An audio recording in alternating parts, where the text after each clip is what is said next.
Olá, vamos lá para mais um estudo da nossa lição da Escola Sabatina, né? Nosso guia de estudo aqui da Bíblia. A gente está estudando o trimestre e está acabando já, né? Alusões, imagens e símbolos, como estudar a profecia bíblica. A gente está na 12ª lição e essa semana a gente está falando dos precursores dos eventos finais, tá? Se você não pegou os estudos anteriores, o link está aí no card, na descrição, nos comentários. Então, desde o sábado, a gente fez a introdução, a gente está falando desse tema aqui importante, que tem a ver com a nossa postura, o nosso posicionamento, o que vai acontecer com os remanescentes, com os cristãos fiéis no final dos tempos, né? Então fica comigo até o final, como sempre eu digo, porque vale a pena, vale a nossa salvação.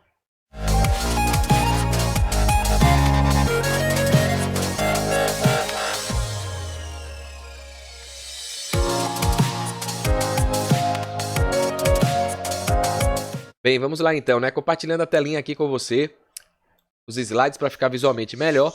Então hoje, quarta-feira, dia 18 de junho, né? Então a gente está estudando aí o tema precursores dos eventos finais e hoje vai ser sobre perseguição à igreja apostólica, né? Apostólica no sentido de ser a primeira igreja ali logo escolhida por Cristo, os 12 discípulos, os apóstolos e que começaram o trabalho da pregação do evangelho, né? Quando Jesus morreu, eles iniciaram o trabalho assim que receberam o Espírito Santo. Então é a primeira igreja. Igreja é isso, é o povo de Cristo, o povo fiel, o seguidor dos ensinamentos de Jesus Cristo, né? Então vamos ver aqui o nosso guia, que é um guia sistemático, né, para estudar a palavra de Deus. O que é que ele traz pra gente hoje aqui, quarta-feira? Professor Gilberto Brasiliano, que é do Lição Fácil, né? Eu sempre pego alguns estudos dele. Ele faz a introdução aqui, ó. Enquanto Jesus estava em seu ministério, foi perseguido implacavelmente pelos fariseus e sacerdotes. Ele só não foi eliminado antes, porque o povo estava sempre com ele, e isso dificultava uma ação mais direta de prisão, podendo levar o povo a alguma revolta, né? Alguma movimentação ali civil, né? Resistência. Então o pessoal ficava esperando ali, esperou até quando pôde encontrar o melhor momento. E a gente sabe que independente disso, o fato ia acontecer, né? Porque é a profecia ia se cumprir. Então, porém, quando Jesus morreu e a primeira igreja começou a pregar o evangelho, enfrentaram a oposição dos próprios judeus, seus compatriotas que temiam que os ensinos de Moisés desaparecessem e por isso se mobilizaram para neutralizar Cristo e seus seguidores. Então imagina, né? Dentro do próprio povo, que era para ser o povo de Deus, dentro do próprio judeu, né? Por isso que a Bíblia fala que ele veio para os seus e os seus não o aceitou, né? Então, dentro da própria igreja vai ter a discórdia, vai ter a perseguição, né? Então, os cristãos foram perseguidos pelos próprios compatriotas e pelo povo de Roma, né? Então, e é assim que vai ser no tempo do fim também, né? Com a maioria das denominações corrompidas, elas vão ser as perseguidoras do remanescente fiel, né? Os pagãos temiam que seus templos e altares seriam esquecidos e moveram os romanos para que destruísse o cristianismo. Essa história está no livro de Atos e se repetirá no cenário do grande conflito, como mostra Apocalipse 13. E aí o professor Gilberto dá uma citação aqui de Ellen White, né, que está lá no livro Evangelismo, página 706. Ellen White escreveu aqui: não foi com seu próprio poder que os apóstolos cumpriram sua missão, mas no poder do Deus vivo. Sua obra não era fácil. Os trabalhos iniciais da igreja cristã foram cercados de dificuldades e amarga aflição. Em sua obra, os discípulos encontravam constantes privações, calúnias e perseguições, né? Então, é isso que infelizmente o povo remanescente, o fiel, vai colher, né? Infelizmente que o diabo está irado. A gente estudou isso nos dias anteriores, né? Então, ele como Amã não quer ver o povo fiel a Deus, né? Desobedecendo aí as tradições humanas, as culturas, as ordens, as leis humanas, né? Então, ficam irados. Vamos dar uma olhadinha aqui na pergunta. Tem uma pergunta aqui no estudo de hoje, a pergunta 6 da semana, né? Quais elementos de Atos, capítulo 12, do verso 1 ao 17, prenunciam os eventos finais? Aí a gente está aqui, vamos dar uma olhadinha, né? Um texto grande, mas eu vou ler rapidinho aqui com você, ó.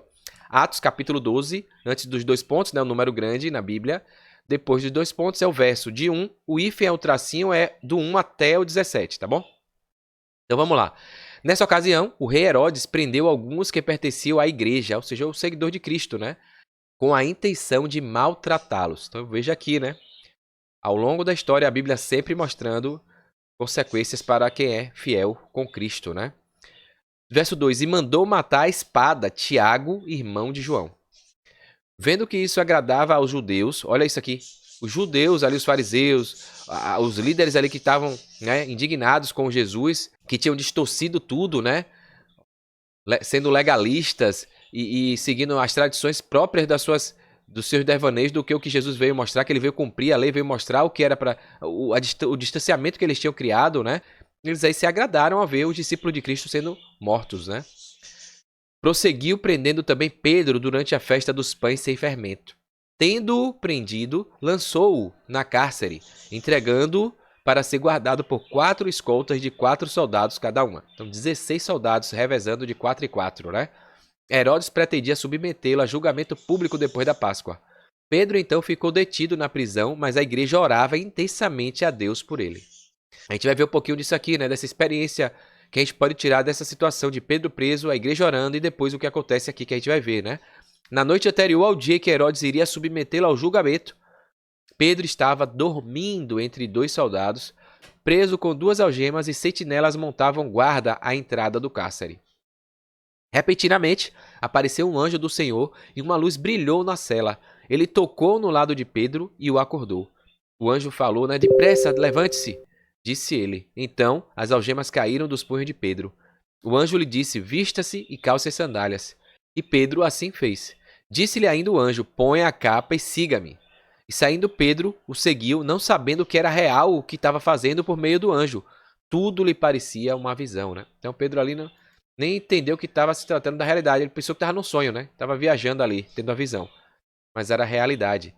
Tal qual a gente vê Pedro ali vendo Jesus no Monte da Transfiguração com Moisés, com Elias. E tem gente que acha que é uma visão, né? O que ali foi um sonho, foi uma visão. E distorce. E aí não entende, não acredita que Moisés está ressuscitado, né? Acha que foi um espírito alma. O pessoal que interpreta a Bíblia toda distorcida, com crenças antibíblicas, né? Voltada para o espiritualismo, o espiritismo, né? De uma alma fora de um corpo. Então, a Bíblia mostra ali claramente que Elias e Moisés encontrou. Mas Pedro achou também, né? Poderia ter colocado ali que fosse uma visão, né? Mas era real, né? O próprio Jesus em carne e osso estava ali, foi transfigurado, né? No monte. Então, só uma adenda aí, né? Uma curiosidade. Passaram a primeira e a segunda guarda e chegaram ao portão de ferro que dava para a cidade. Este se abriu por si mesmo para eles e passaram. Tendo saído, caminharam ao longo de uma rua e de repente o anjo o deixou. Então Pedro caiu em si e disse, agora sei, sem nenhuma dúvida, que o Senhor enviou o seu anjo e me libertou das mãos de Herodes e de tudo que o povo judeu esperava.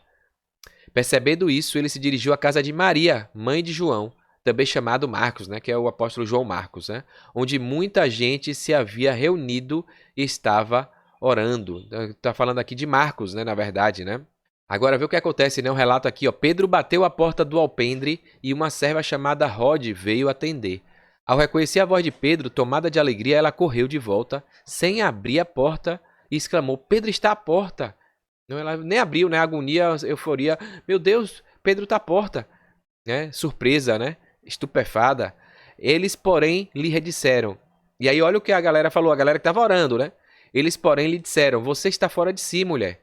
Insistindo ela em afirmar que era Pedro, disseram-lhe, deve ser o anjo dele. Mas Pedro continuou batendo, e quando abriram a porta e o viram, ficaram perplexos.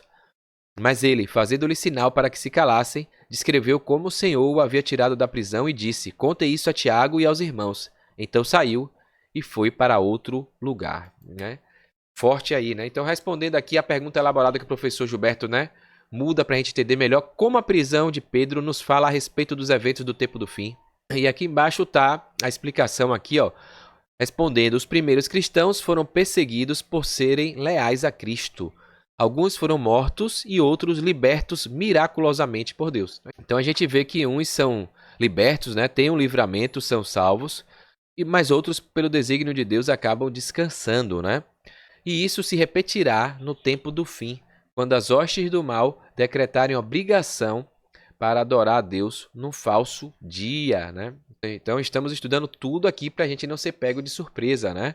Então, comentário aqui do professor, por trás da perseguição da igreja apostólica, né, dos discípulos genuínos ali de Cristo, a primeira igreja, e dos cristãos no tempo do fim, de nós hoje, está a operação do mal. O diabo e seus anjos procurando levar as multidões a uma adoração que será direcionada para o dragão, a antiga serpente, Satanás, o acusador. Nossa esperança, no entanto, está em Deus, que mobilizará seus anjos para proteger seus filhos, né? Amém. Vamos dar uma olhadinha aqui no guia, né? Tem uma coisa bem interessante aqui, o comentário desse texto todo, né?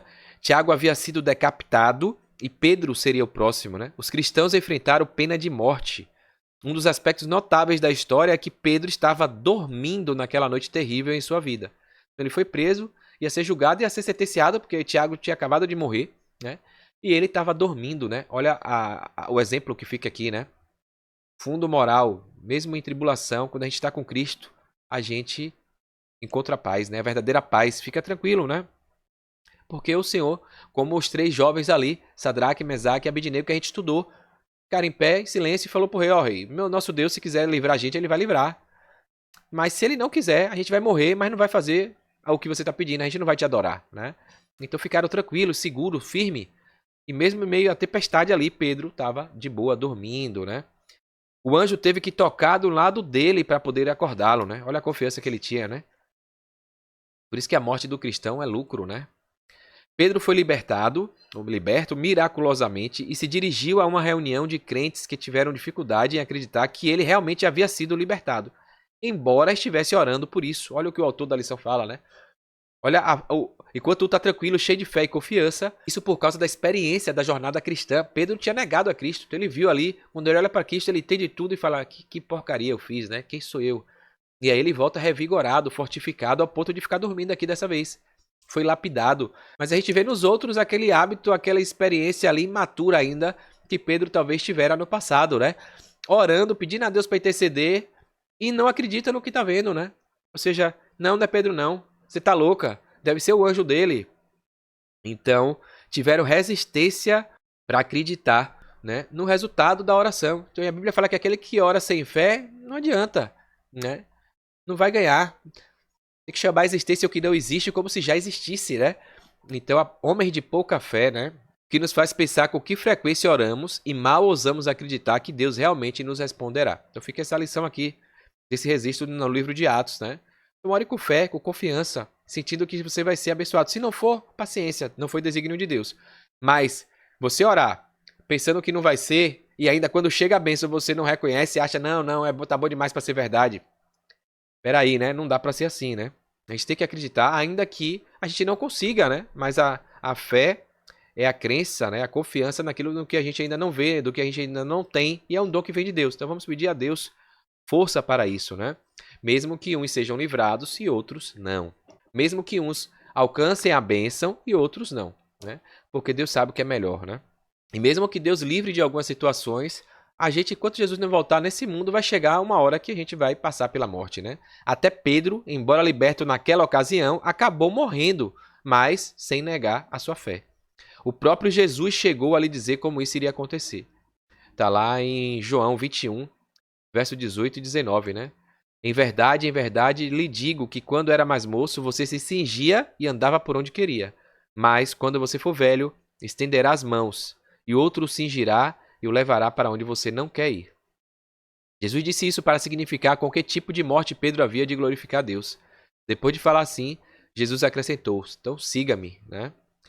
Depois de dizer a Pedro como ele morreria, Jesus concluiu, siga-me. Isso fortalece nossa decisão de seguir a Jesus mesmo diante de uma ameaça de morte, né? Amém.